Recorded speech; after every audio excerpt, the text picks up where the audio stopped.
बहुत समय पहले की बात है। एक छोटे से गांव में एक निर्धन ब्राह्मण राजा राम अपनी पत्नी सुमित्रा और पुत्र दीपक के साथ रहता था। वो अत्यंत धार्मिक और ईमानदार व्यक्ति था, लेकिन उसकी निर्धनता उसके परिवार के लिए हमेशा चिंता का विषय बनी रहती थी।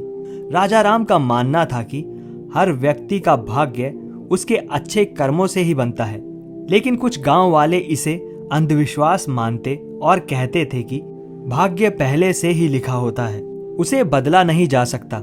इसी विषय पर गांव के लोग अक्सर चर्चा किया करते थे, लेकिन कोई निश्चित उत्तर नहीं मिला। एक दिन राजा ने घोषणा की कि वो अपने राज्य में सबसे ज्ञानी और सत्यवादी व्यक्ति को अपने राज दरबार में प्रस्तुत करें। जब ये खबर राजा राम तक पहुंची तो उसे लगा कि ये उसके भाग्य को बदलने का एक अवसर हो सकता है। वो महल की ओर चल पड़ा।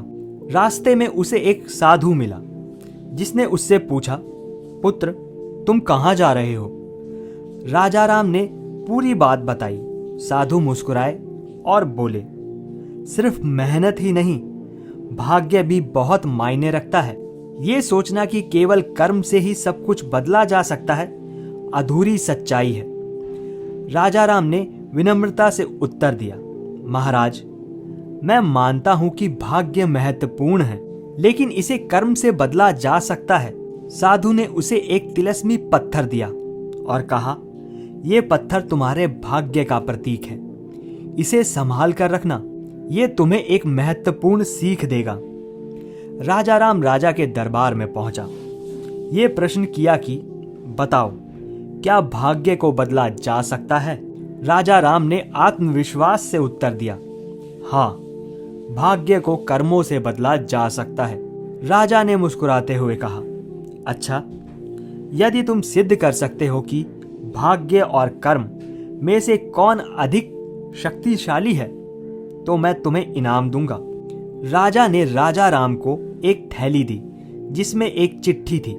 चिट्ठी में लिखा था, यदि तुम 7 दिनों में 100 स्वर्ण मुद्राएं कमा लो तो यह सिद्ध होगा कि कर्म शक्तिशाली है, यदि नहीं तो भाग्य को ही सर्वश्रेष्ठ माना जाएगा। राजा राम इस चुनौती को स्वीकार कर गांव की ओर लौट आया, लेकिन उसके पास कोई व्यवसाय नहीं था, कोई संपत्ति नहीं थी। उसने अपने खेत में मेहनत करनी शुरू की, लेकिन 7 दिनों में 100 स्वर्ण मुद्राएं कमाना असंभव लग रहा था। इसी बीच उसकी पत्नी सुमित्रा ने सलाह दी, क्यों ना तुम राजा के दरबार में काम करने जाओ। राजा राम को यह विचार अच्छा लगा और वो महल में एक साधारण सेवक बन गया। उसने ईमानदारी से काम किया, लेकिन 7 दिनों में केवल 10 स्वर्ण मुद्राएं ही कमा सका। राजा राम निराश था। वो जंगल की ओर चला गया, जहां उसे वही साधु मिले। साधु ने पूछा, क्या तुमने 100 मुद्राएं कमा ली? राजा राम ने सिर झुका लिया और कहा, मैंने पूरी मेहनत की, लेकिन सफल नहीं हो सका।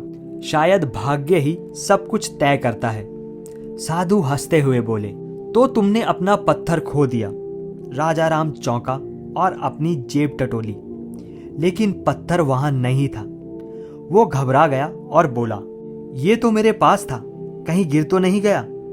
साधु बोले, यही जीवन का सत्य है। यदि तुमने इसे संभाल कर रखा होता तो ये तुम्हारी सहायता करता। ठीक वैसे ही यदि कोई मनुष्य अपने कर्मों पर ध्यान दे, उसे सही दिशा में लगाए, तो उसका भाग्य बदल सकता है। राजा राम को अब समझ आ गया था कि सिर्फ मेहनत करना ही काफी नहीं, बल्कि सही अवसरों को पहचानना और अपने कर्मों को सही दिशा में लगाना भी आवश्यक है। वो वापस महल गया और अपने ज्ञान के आधार पर राजा को नई कृषि उत्पत्तियों के बारे में बताया, जिससे राजा की खेती में सुधार हो सकता था। राजा उसकी बुद्धिमानता और परिश्रम से प्रभावित हुए और उसे राजपुरोहित बना दिया। कुछ ही महीने में वो पहले से अधिक धनवान और सम्मानित हो गए।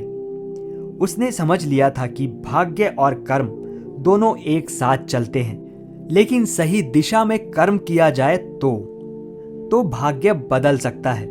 इस कहानी से हमें ये सीख मिलती है कि केवल भाग्य पर निर्भर रहना उचित नहीं, बल्कि मेहनत और सही निर्णय भी बहुत महत्वपूर्ण होता है। अगर कोई व्यक्ति सच्चे मन से कार्य करता है तो उसका भाग्य भी बदल सकता है।